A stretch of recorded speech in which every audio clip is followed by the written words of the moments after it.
ओवैसी पर गुरुवार को मेरठ से दिल्ली आते समय छिंजासी टोल गेट पर ही जानलेवा हमला किया गया।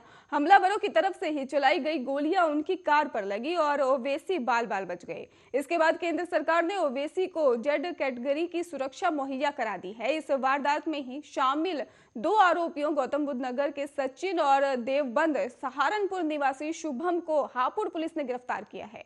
जांच में पता चला है कि सचिन ओवैसी और उनकी पार्टी के नेताओं के भाषणों को लेकर नाराज था, इसलिए पिछले कई दिनों से ओवैसी पर हमले की प्लानिंग कर रहा था। ये दोनों मेरठ में ही ओवैसी की सभा में भी मौजूद थे और एक आरोपी की बीजेपी नेताओं के साथ फोटो भी वायरल हो रही है।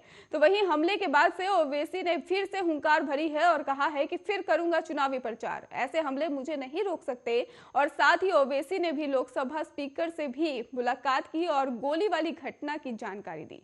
और हालांकि हमले के बाद से ही ओवैसी ने सुरक्षा लेने से इनकार कर दिया है। उन्होंने कहा कि ना डरने वाला हूं, ना सिक्योरिटी लेने वाला हूं, अपना चुनाव प्रचार जारी रखूंगा। अगर किसी माई के लाल में दम है तो मार के दिखाए मुझे।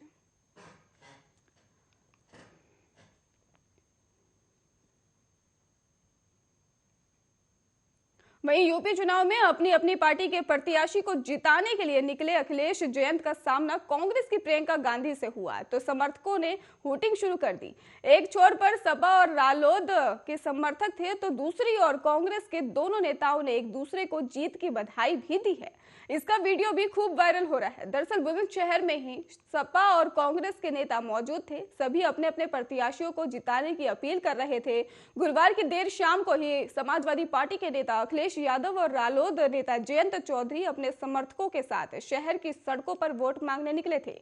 इसी दौरान कांग्रेस के समर्थक प्रियंका गांधी के साथ ही पहुंचे और इसके साथ ही आपको बता दें कि बुलंदशहर पहुंची प्रियंका गांधी ने कांग्रेस प्रत्याशी के लिए घर घर जाकर वोट मांगे। प्रियंका ने डोर टू डोर प्रचार के दौरान ही कहा कि चुनाव सार्वजनिक प्राथमिकता विकास के मुद्दों पर लड़ा जाना चाहिए, न कि सांप्रदायिकता या जाति पर। लोग जानना चाहते हैं कि उनके लिए क्या किया गया है, चाहे वो सड़कों के बारे में हो या स्वास्थ्य के बुनियादी ढांचे के बारे में हो। इस दौरान वो बुलंदशहर बलात्कार पीड़ित महिला के परिवार वालों से भी मिली और उन्होंने कहा कि पुलिस मामले को दबाने की कोशिश कर रही है। पीड़ित परिवार पर दबाव बनाया जा रहा है। परिजन कह रहे हैं कि सामूहिक दुष्कर्म हुआ है लेकिन पुलिस कोई ध्यान नहीं दे रही है और हमने परिवार को आश्वासन दिया है कि उन्हें न्याय सुनिश्चित करेंगे।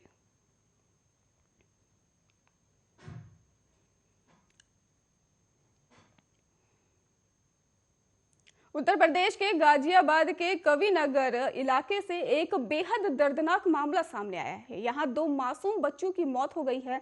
दरअसल एक घर में ही सिलेंडर से कमरे में आग लग गई थी और इसके बाद से ही दम घुटने से दो बहनों की मौत हो गई। हादसे के बाद घर के लोग बाहर आ गए। आग बढ़ती गई, अंदर दोनों लड़कियों को अपनी चपेट में ले लिया। दरअसल पीड़ित शख्स ब्रजेश अपने परिवार के साथ ही शताब्दीपुरम इलाके में किराए का मकान लेकर काफी समय से रह रहा था। उनके घर में ही उनकी पत्नी और 6 बच्चियां साथ में रहा करती थी। शाम को ममता और रचना गैस पर खाना बना रही थी और इसी दौरान गैस लीकेज हुई और आग लग गई। आग लगने से सिलेंडर पूरे कमरे में घूमने लगा और आनन फानन में ही रचना और ममता ने बच्चों को कमरे से बाहर निकालने का काम किया। इसी दौरान एक कमरे में फैल गई आग और इसके बाद ही आग की चपेट में ब्रजेश की बच्ची 4 साल की रूबी और 5 साल की रानी आ गए और तब तक दोनों को अस्पताल पहुंचाया जाता दोनों की मौत हो चुकी थी। दरअसल ब्रजेश और ममता की 6 बेटियां हैं और इनमें से 4 बेटियां मुस्कान, मनीषा, अंशिका और लक्ष्मी तो घर से बाहर आ गई थी, लेकिन रानी और रूबी छोटी थी और घर के अंदर सो रही थी और घर के अंदर फंस गई, लिहाजा दम घुटने से उनकी मौत हो गई।